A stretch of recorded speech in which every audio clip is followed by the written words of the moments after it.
I've been speaking to a few healthcare professionals who are working on the front line during the pandemic, and I'm noticing a trend in what they're reporting about their experience of working during this time.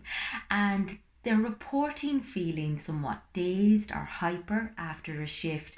They're reporting feeling somewhat disillusioned, a bit disoriented, like as if they're working on autopilot, sleep disturbances, appetite disturbances. And I mean, it's no wonder because even if you're used to dealing with high emotional content, this takes things to a whole other level.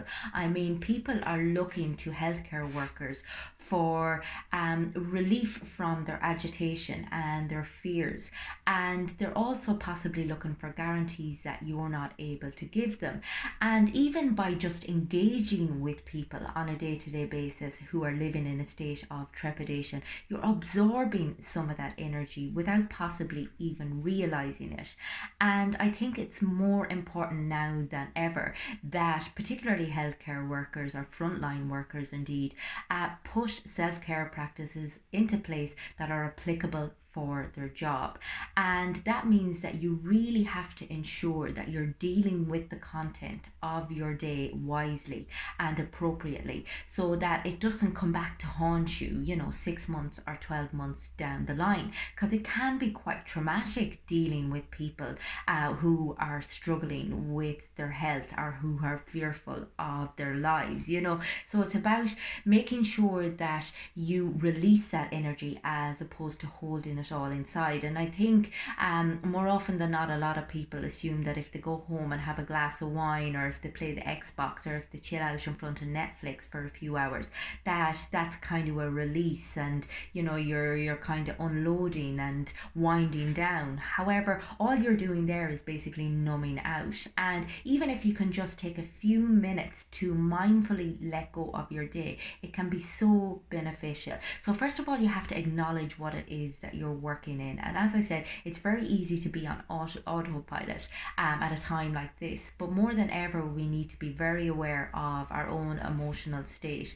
So it's about maybe getting into your car after your shift and taking some really deep, mindful breaths, whether that be straw breathing, which is taking an inhale through the nose for a count of four, holding the breath for a count of four, and then exhaling deeply out through the mouth for a count of 8, and making sure on the inhale that you take the air all the way down to the lower belly so that the lower belly rises up. This means that you're engaging your diaphragm when you're breathing.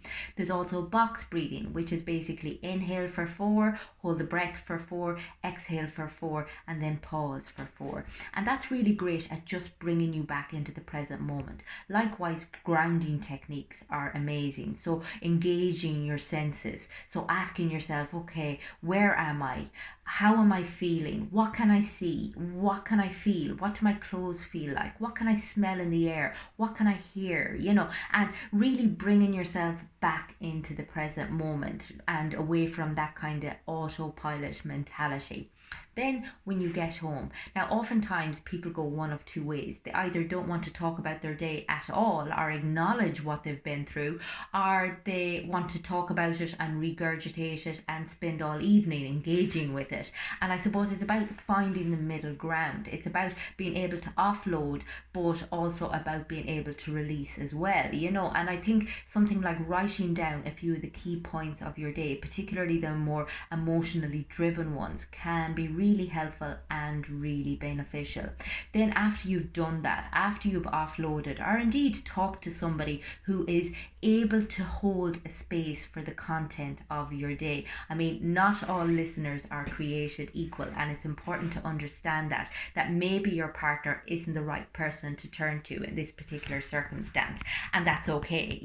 They can't be everything for us, but it's finding the right person to talk to, or if you don't have someone to talk to, just maybe recording it or writing it down so that you're not holding it all inside.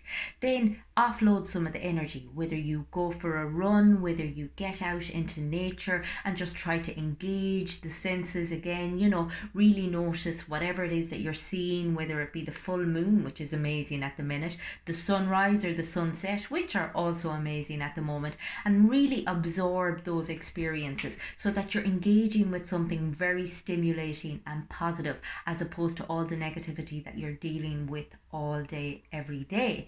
And then, kind of, as I said, offload some of that energy. Do your run or dance around the place. Put on some music which is upbeat or which is relaxing. That'll bring you down, help you come to a state of calm and serenity, you know, and bringing the body back to homeostasis, as opposed to having it in that elevated state of cortisol and adrenaline that maybe you've been operating on all day. Make sure you eat a decent meal. Look after yourself, even if you're not particularly feeling all that hungry, which if you've been in a very elevated state all day, you may not be. But make sure you try to get something balanced into you, lots of fruit and veg, and stay very well hydrated. And if all possible, try to stay clear of alcohol. Whilst it may feel like a short-term release, it's a long-term killer. You know, it doesn't really allow us to fully process what it is that has been going on for us. And again, if you notice more thoughts or feelings coming up,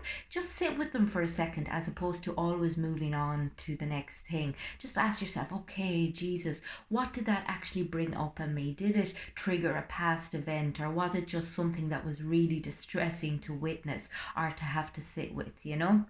Recognize as well that, you know, you're only capable of so much. You have your limitations, and whilst, you know, people are going to be looking to you for reassurance and looking to you for guarantees that maybe you can't give them, that you need to be able to give as much as you can give, but also know when to draw back, because ultimately you have to kind of have a little bit of a protective bubble here. Yes, you can give, and yes, you can serve to your capacity, but without having to fully drain your own resources. So just be very careful, be very mindful of the way in which you engage with people.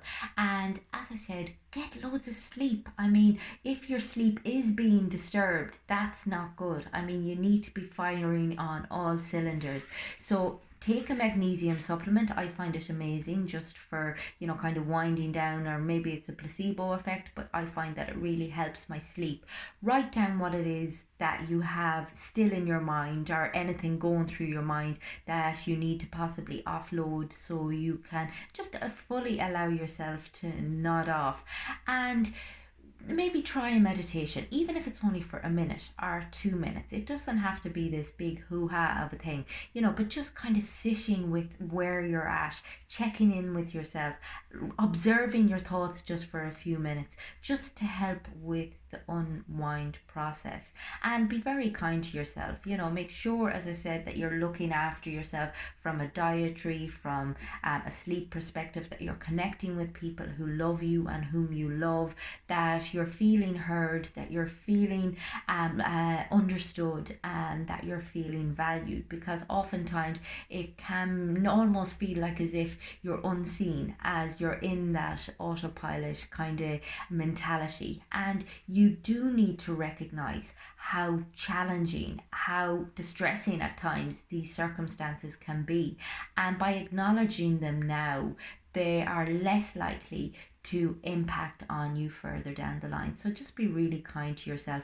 Recognize as well that the anxiety and the agitation of others is completely normal, and the more you can show up as a very grounded person, the better use you are going to be with them, the more you're going to be able to bring them into your peace, as opposed to being drawn into their anxiety, because again, they're in a place of uncertainty, they're in a place of fear, and oftentimes all they need is to feel validated, to feel heard, and to feel recognized, and, you know, just to have somebody hear their story. So if you can just take the few moments to listen to them, it can actually make all of the difference to the remainder of your engagement.